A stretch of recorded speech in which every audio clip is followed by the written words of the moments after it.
Hello friend, नमस्कार। एक बार पुनः आपका हमारे चैनल ITI MCQ एक्सपर्ट में हार्दिक स्वागत है। आज हम डिस्कस करेंगे हरियाणा के हरियाणा स्टाफ सिलेक्शन कमीशन के द्वारा आयोजित ITI instructor ICTSM information technology and electronic system maintenance instructor का प्रीवियस ईयर क्वेश्चन पेपर। जब HSSC बोर्ड द्वारा यह परीक्षा आयोजित की गई थी तो उस समय 90 क्वेश्चंस एग्जाम में पूछे गए थे, जिसमें 40 questions technical means related to ICTSM trade से क्वेश्चन पूछे गए थे तथा 50 क्वेश्चंस नॉन टेक्निकल पार्ट से पूछे गए थे। जो नॉन टेक्निकल पार्ट्स में इंक्लूड थे Haryana GK, reasoning, aptitude, science, Hindi, English, computer and India GK के क्वेश्चन पूछे गए थे। साथियों, इस वीडियो में हम केवल टेक्निकल पार्ट जो 40 क्वेश्चंस हैं वो ही डिस्कस करेंगे।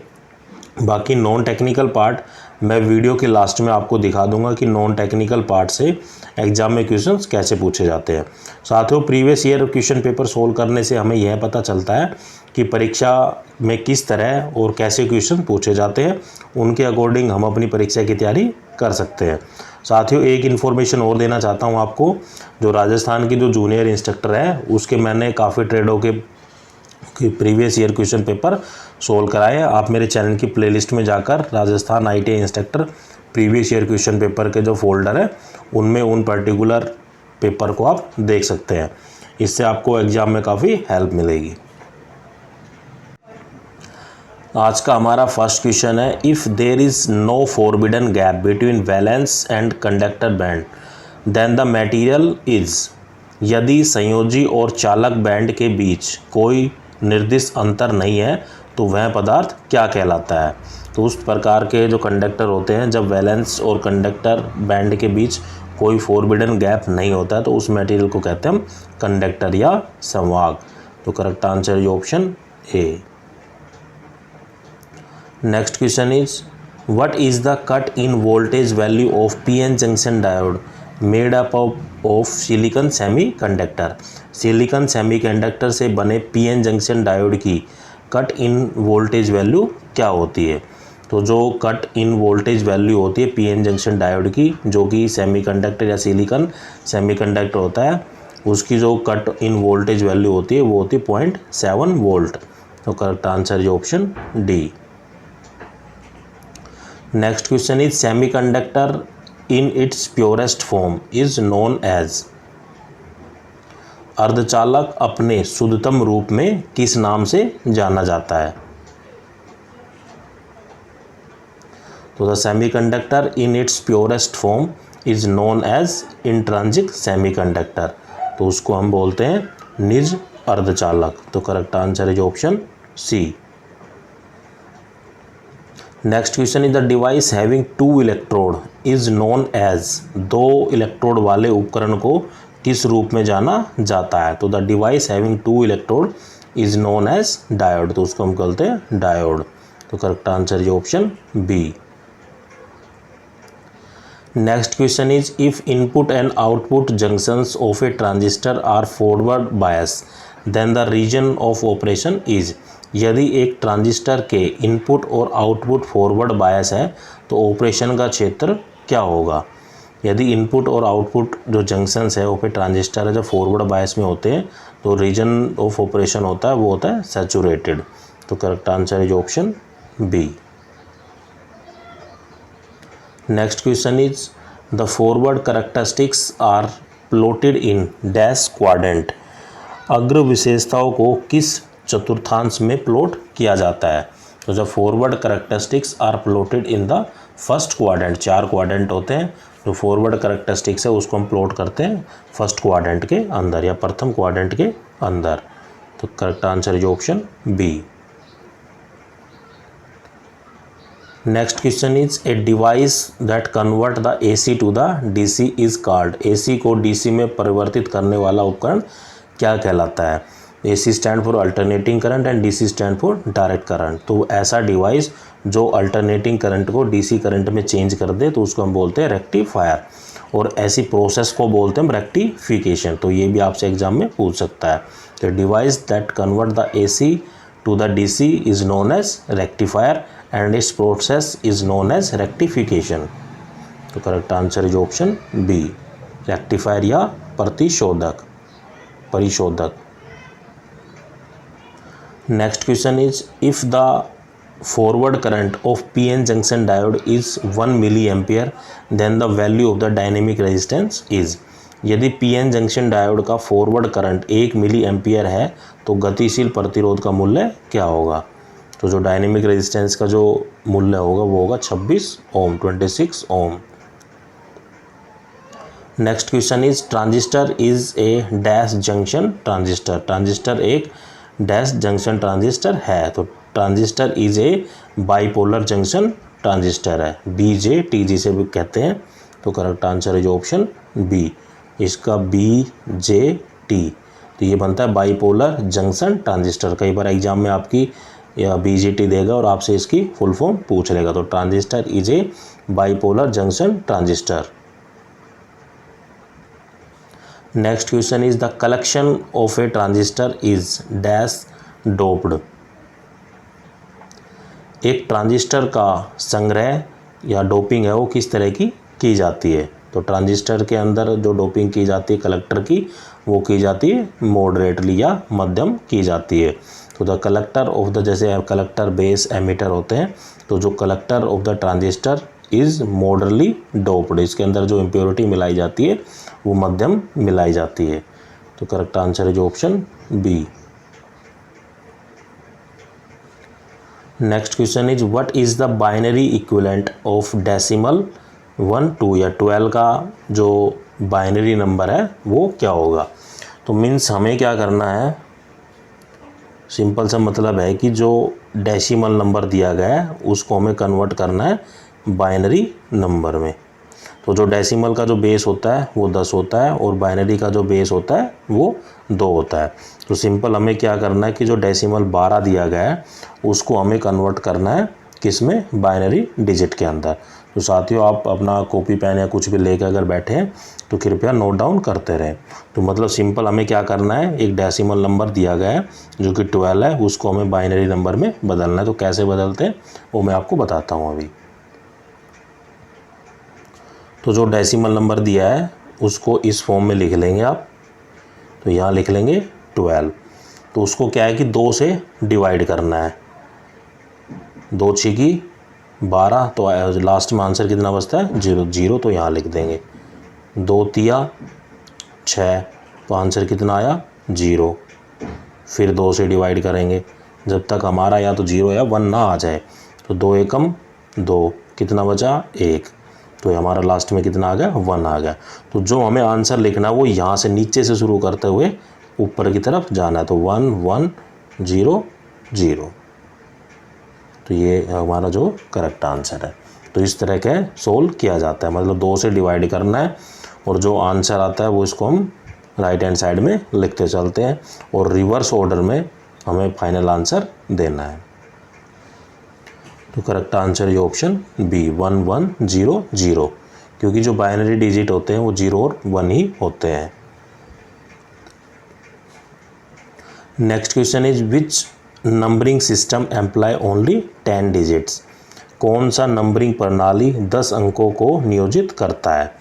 तो जैसा कि हमने अभी बताया था कि जो बाइनरी नंबर होते हैं वो रिप्रेजेंट करते हैं 2 से, डेसिमल को करते हैं 10 से, ऑक्टल को करते हैं 8 से, हेक्साडेसिमल को करते हैं 16 से। तो ये आपसे एग्जामिनर कुछ भी किसी भी तरीके से क्वेश्चन पूछ सकता है। तो जो 10 डिजिट है उसको किससे रिप्रेजेंट किया जाता है, डेसिमल नंबर से।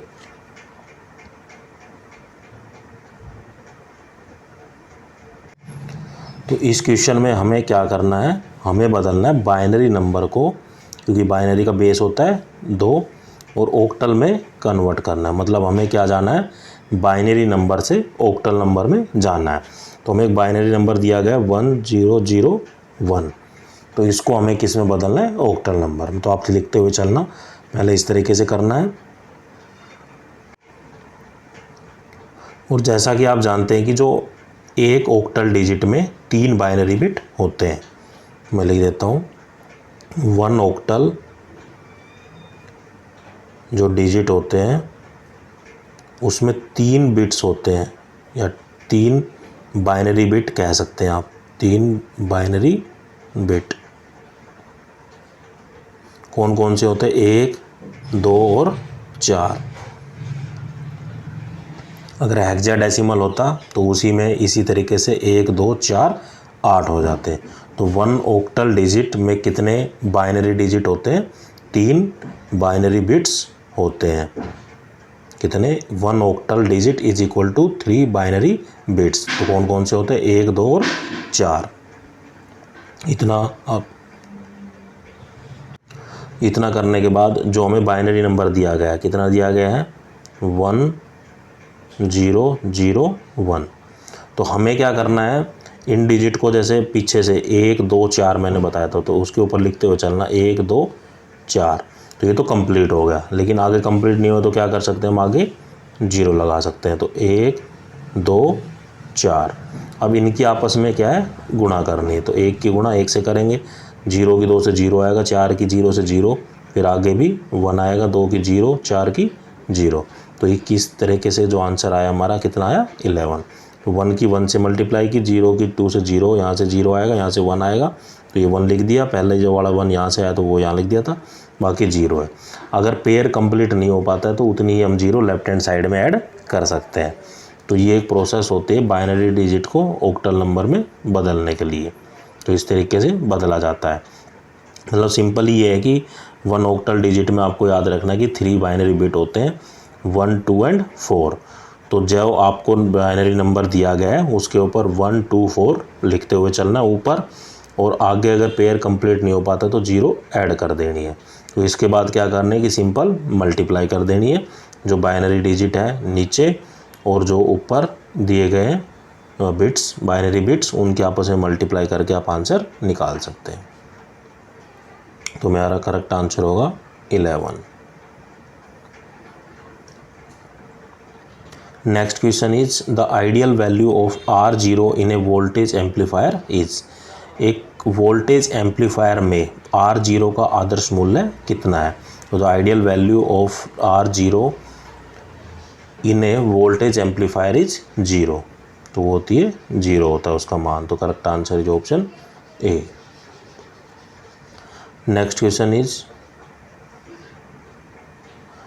The ideal value of bandwidth of amplifier is. Amplifier की जो बैंडविड्थ का जो आदर्श मूल्य है वो कितना होता है।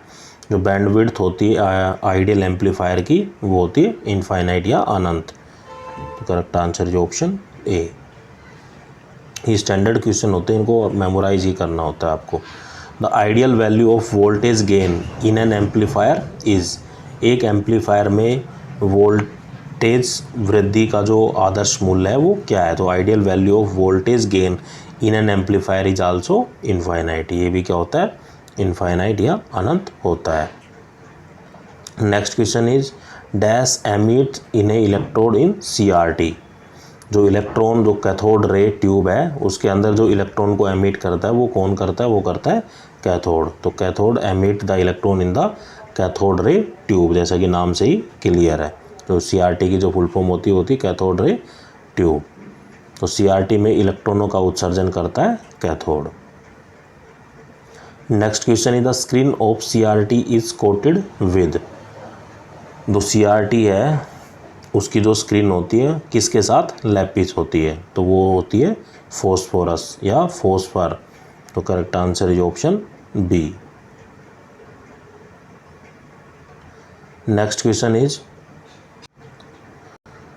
The aquadag coating in CRO is made up of. जो CRO में एक्वाडैक कोटिंग है वो किससे बनी होती है। तो CRO की जो फुल फॉर्म होती है वो होती है कैथोड रे ऑसिलोस्कोप। तो aquadag coating in CRO is made up of graphite. तो correct answer is option C. Next question is the control grid in given dash potential with respect to cathode. Cathode के संबंध में control grid को dash potential दिया जाता है। The control grid is given the negative potential with respect to the cathode. जो cathode के respect में जो कंट्रोल ग्रिड को क्या दिया जाता है, एक नेगेटिव टर्मिनल दिया जाता है। जैसे कि आप जानते हैं 2 तरह के टर्मिनल या पोटेंशियल होते हैं, पॉजिटिव और नेगेटिव। तो कंट्रोल ग्रिड को जो दिया जाता है वो दिया जाता है negative potential with respect to the cathode. तो correct answer is option B. Next question is SCR is a dash layer device. SCR सतह का एक उपकरण है, मतलब जो SCR होता है, SCR की जो फुल फॉर्म होती है सिलिकॉन कंट्रोल रेक्टिफायर। तो सिलिकॉन कंट्रोल रेक्टिफायर में जो डिवाइस होता है उसके अंदर जो लेयर पाई जाती है वो उनकी संख्या कितनी होती है। तो SCR is A 4 layer device, उसमें क्या है कि 4 लेयर पाई जाती है। तो correct answer is option A. Next question is one SCR turn on the gate voltage. SCR जैसे ही शुरू होता है तो गेट वोल्टेज को क्या करता है। तो once SCR turn on the gate voltage can be remove, उसको हटाया जा सकता है। तो correct answer is option D. Next question is a dash has 3 PN junction.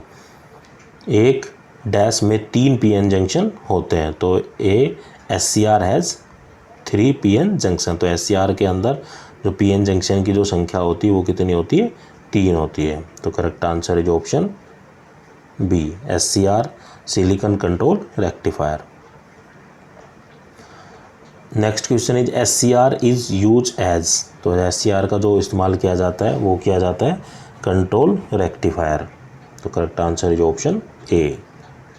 SCR का उपयोग किस रूप में किया जाता है। तो SCR का जो उपयोग किया जाता है वो किया जाता है नियंत्रित रेक्टिफायर के उपयोग में। तो correct answer is option A. Next question is what is the value of modulation index for the AM wave. AM तरंग के मॉड्यूलेशन इंडेक्स का मान क्या है। तो AM तरंग के जो मॉड्यूलेशन इंडेक्स का जो मान होता है वो होता है VM टू द VC। तो यहाँ AM की जो फुल फॉर्म होती है वो होती है एम्पलीट्यूड मॉड्यूलेशन, और जो VM और VC होता है वो होता है एम्पलीट्यूड ऑफ मॉड्यूलेटिंग सिग्नल, और जो VC होता है वो होता है that is of the carrier signal. क्या होता है मैं दोबारा बता देता हूँ। जो मॉड्यूलेशन इंडेक्स होता है of the AM waves is the amplitude of the modulating signal to that of the carrier signal. तो C stand for the carrier signal, और वो VM होता है मॉड्यूलेटिंग सिग्नल। तो उनका क्या होता है, एम्पलीट्यूड होता है। तो amplitude of the modulating signal to the amplitude of the carrier signal. तो correct answer is option A. Next question is what is the value of bandwidth of AM waves. AM तरंग के bandwidth का मान क्या होता है। तो जो बैंडविड्थ होती है एम्पलीट्यूड मॉड्यूलेशन वेव की वो होती है 2 times of FM wave. FM stand for frequency modulation. तो bandwidth of AM wave is 2 times of frequency modulation. तो correct answer is option B. Next question is what is the value of bandwidth of FM wave. FM तरंग के bandwidth का मान क्या होता है। तो जो FM जो फ्रीक्वेंसी मॉड्यूलेशन वेव की जो बैंडविड्थ की जो वैल्यू होती है वो होती है 2 bracket beta plus 1 FM। FM stand for frequency modulation. Next question is what is the value of modulation index for FM wave. FM तरंग के मॉड्यूलेशन इंडेक्स का मान क्या होता है। तो ये होता है delta F to the FM, means जो modulation index of the FM wave is the ratio of frequency deviation to the modulating frequency. तो जो डेल्टा F है वो क्या होता है कि फ्रीक्वेंसी में कितना डेविएशन है, और जो FM है वो है फ्रीक्वेंसी ऑफ द मॉड्यूलेटिंग। तो modulation index of FM wave is the ratio of frequency deviation to the modulating frequency. तो correct answer is option A.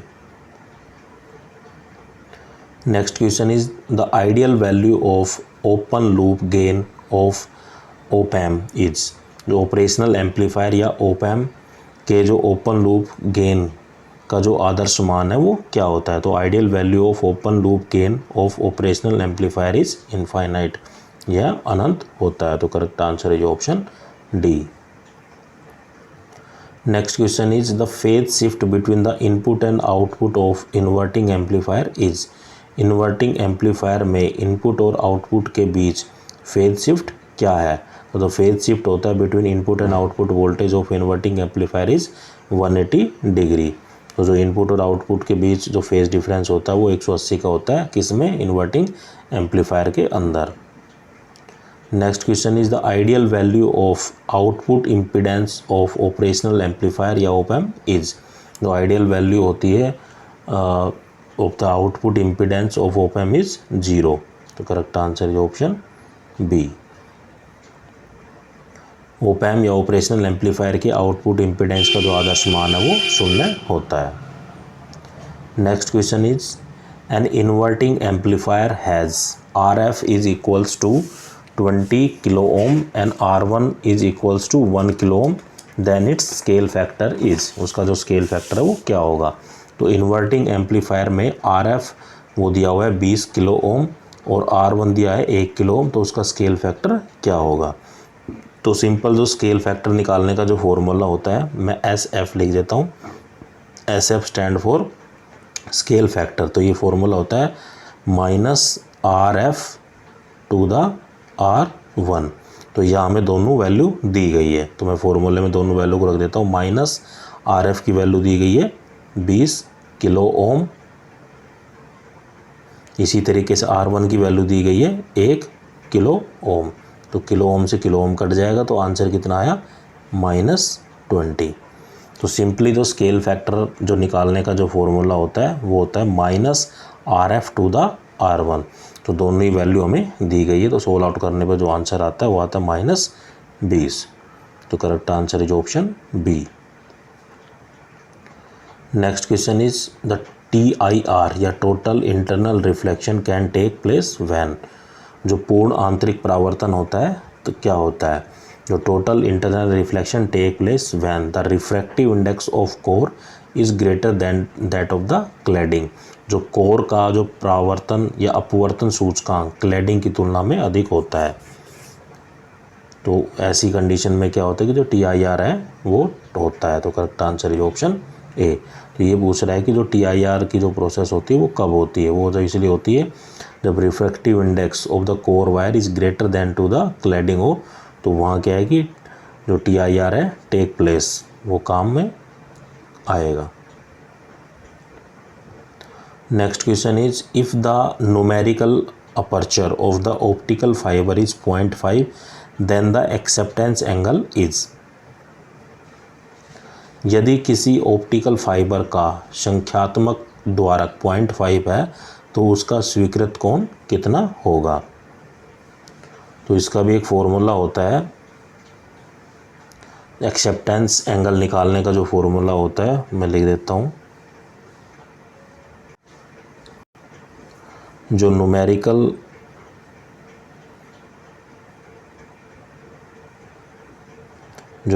Aperture है मैं उसको लिख रहा हूँ NA से। तो numerical aperture is equal to sine theta A। जो थीटा A है उसको हम बोलते हैं एक्सेप्टेंस एंगल। तो यहाँ हमें NA की वैल्यू कितनी दी गई है? 0.5 is equal to sine theta A। तो 1.5 को मैं 1/2 लिख सकता हूँ। तो साइन थीटा A। तो साइन का 1/2 मान किस एंगल पर होता है? साइन 30 के ऊपर।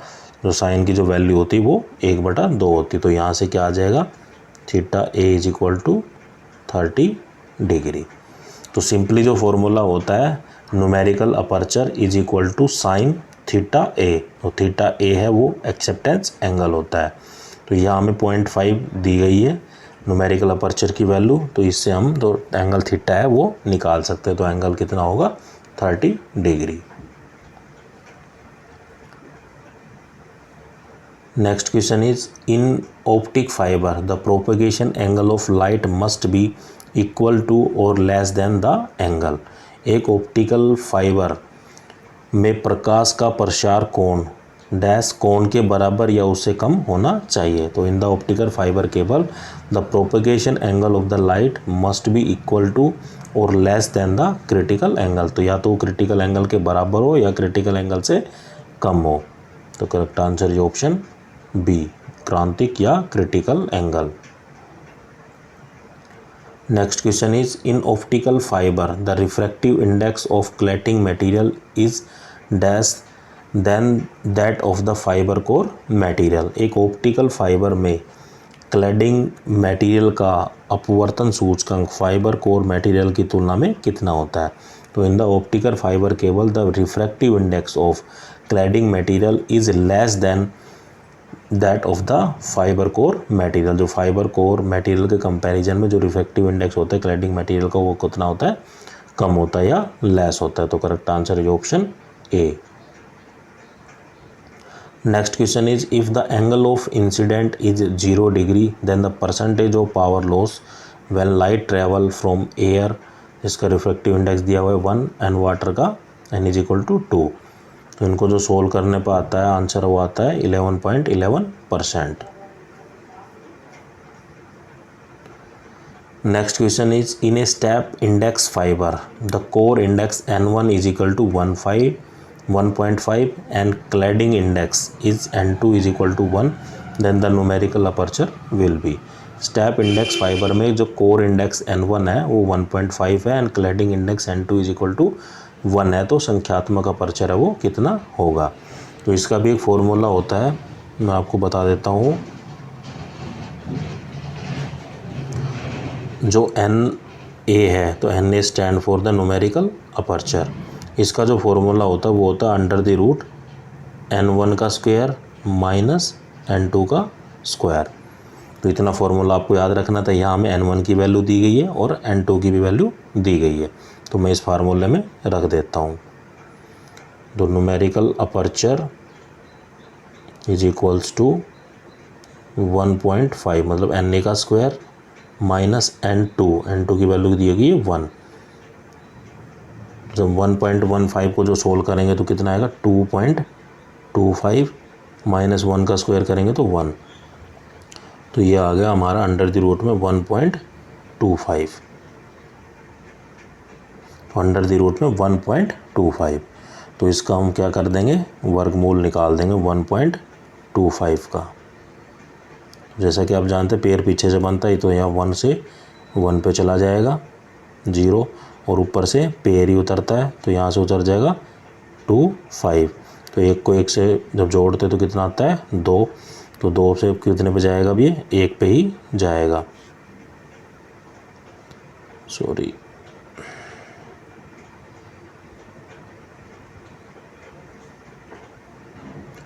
1.25। तो हमने पेयर बनाया, पहले 1 से 1 पे चला गया 0, पेयर उतरेगा 25, यहाँ से 1 को 1 से ऐड करेंगे तो कितना आएगा 2, फिर कितने पे जाएगा 1 पे, तो 1 यहाँ लिख देंगे। कितना आ जाएगा, पहले डेसिमल आ जाएगा तो ये बच जाएगा 4। फिर आगे क्या है कि पेयर 0 इंक्लूड कर सकते हैं इसलिए 21 में 1 ऐड करेंगे फिर 22, फिर जाएगा 1 पे ही।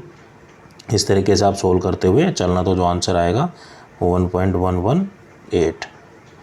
सिंपली वर्गमूल निकालना है, ये तो आप निकाल ही सकते हैं, तो छोटी क्लासों में आपने पढ़ा होगा। तो 1.25 का जो वर्गमूल होता है वो होता है 1.118। तो correct answer is option B. Next question is TDMA stand for. तो TDMA का जो संक्षिप्त रूप है वो क्या होता है, तो TDMA stand for time division multiple access. तो करेक्ट आंसर इज ऑप्शन ए।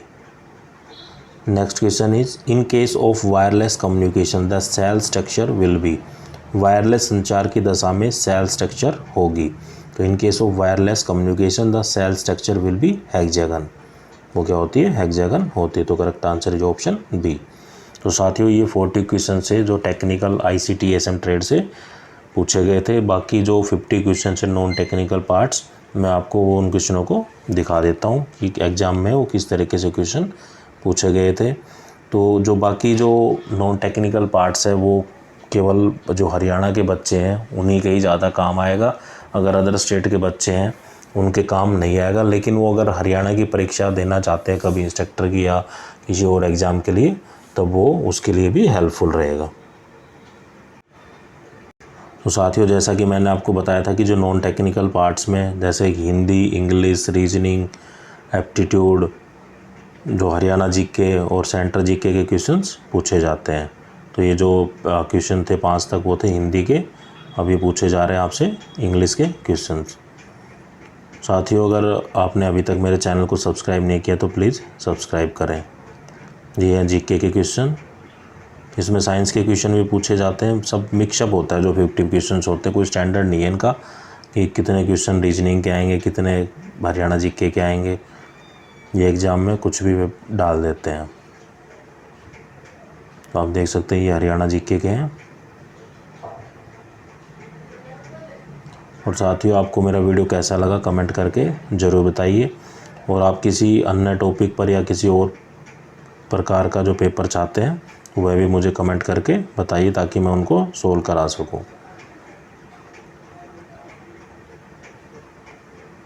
ये अभी तक हरियाणा जीके ही चल रही है।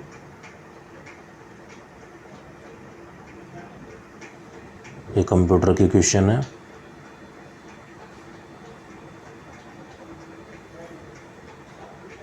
आप इनको क्वेश्चनों को वीडियो को पॉज करके आराम से देख सकते हैं। ये रीजनिंग के क्वेश्चन है। अभी एप्टीट्यूड मैथ के क्वेश्चन आ गए।